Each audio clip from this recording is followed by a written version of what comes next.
ক'ব লাগিব যে এই মঞ্চৰ পৰা থিয় হৈ যেতিয়া আপোনালোকৰ ফালে মই দেখিছোঁ সকলোৱে ইমান সুন্দৰকৈ ইয়াত আহিছে, ভাল শাৰী, ভাল গামোচা, ভাল জিন্স পেণ্ট পিন্ধি এনেকুৱা একদম খুব সুন্দৰ আপোনালোকে দেখিবলৈ লাগিছে। ইয়াৰ পৰা মই কৈ দিছোঁ, দেখিবলৈ ইয়াৰ পৰা আমাৰ বিভিন্ন আমাৰ জনগোষ্ঠী জনজাতি সকলোৱে যে একত্ৰিত আমাৰ মহিলাবোৰ যে আজি ইয়াত বহি আছে, ইয়াৰ পৰা একদম মানে আমাৰ অসমৰ এটা ভাল পোষ্টকাৰ্ড হিচাপে ইমান ভাল এটা ছবি আমি ইয়াত দেখা পাইছোঁ। মই তাৰ বাবে সকলোকে মই শুভেচ্ছা জ্ঞাপন কৰিছোঁ।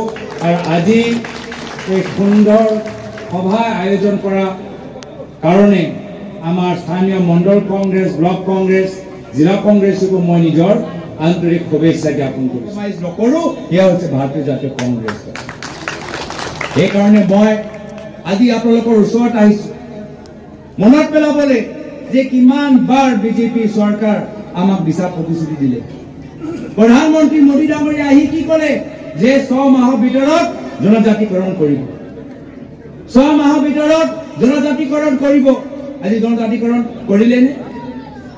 আজি মাত্ৰ ট্ৰাইবেল মানুহৰ ভোট ল'বলৈ সদনৰ ভিতৰত তেওঁলোকে 125th এমেণ্ডমেণ্ট এটা বিল আনিলে, যি এমেণ্ডমেণ্ট লৈ যি আইন লৈ আমাৰ কাউন্সিল আৰু শক্তিশালী হ'লহেঁতেন, কিন্তু তাৰ ওপৰত খালি চেঁচা পানী পেলাই থলে।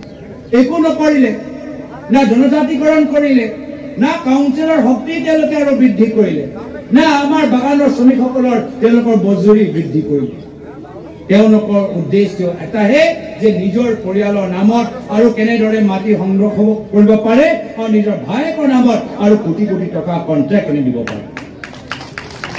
তো মই আজি আশা কৰোঁ যে এই যে এটা পৰিস্থিতি আমি দেখা পাইছোঁ, ইয়াত আমাৰ বিধায়ক নাই, তথাপিও বেয়া বতৰ থকা হ'লেও আমাৰ ৰাইজ যে ওলাই আহিছে আমাৰ লোকৰ বাবে এটা শুভ লক্ষণ। আজি আপোনালোকে আমাক সাহস দিছে, আমি এই কথাবোৰ আমি গৈ আমি বিভিন্ন ঠাইত যাম যে যি উজনি অসমত বহুতে ভাবে যে কংগ্ৰেছ দল দুৰ্বল হৈ গ'ল, আমি সেইসকলক ক'বলৈ বিচাৰোঁ, আহা এই সভালৈ আহা, গম পাবা উজনি হওক, নামনি হওক, ব্ৰহ্মপুত্ৰ হওক, বাৰাক হওক, কাৰ্বি অঞ্চল হওক বা নৰ্থ আমাৰ কাছাৰ হওক, কংগ্ৰেছ দল প্ৰত্যেক গাঁৱৰ ভিতৰত আছে, কংগ্ৰেছ কৰ্মী সক্ৰিয় হয়। তো মই বিশেষ আৰু দীঘলে ক'বলৈ বিচৰা নাই। পুনৰবাৰ পলমকে হ'লেও মই অসমীয়া নৱবৰ্ষৰ শুভেচ্ছা জ্ঞাপন কৰিছোঁ, ৰঙালী বিহুৰ উল্লাস যাচিছোঁ আৰু আশা কৰোঁ যে অহা পঞ্চায়ত নিৰ্বাচনৰ দিনত সকলোৱে ওলাই আহি আমাৰ কংগ্ৰেছৰ প্ৰাৰ্থীসকলক আপোনালোকে সমৰ্থন কৰিব, আশীৰ্বাদ কৰিব। এইখিনিয়ে কথা কৈ মই ইয়াতে নিজৰ চমু দুআষাৰ সামৰিছোঁ। ধন্যবাদ। জয় হিন্দ, জয়